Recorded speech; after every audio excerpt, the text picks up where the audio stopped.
लक्ष द्या, नुसती यांची काडी मोडली तरी यांना बिटाळ व्हायचा, नजरेची नजर भिडली तरी यांना बिटाळ व्हायचा, अंगावर चावली पडली तरी यांना बिटाळ व्हायचा, चुकून देवळाची पायरी चढली तरी यांना बिटाळ व्हायचा. म्हणून प्रकाश पवार म्हणतात, आता आता त्या राजगादीवर आमचा दलित गेला, मग बिटाळ तुमचा कुठे गेला?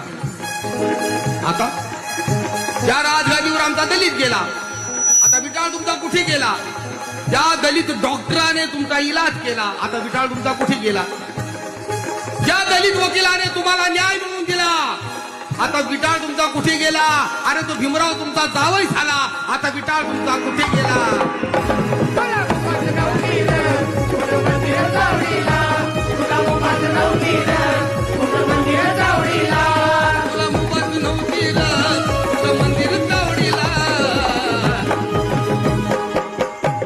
आहे कुणाचं योगदान, सांगा कुणाचं योगदान? लाल दिव्याच्या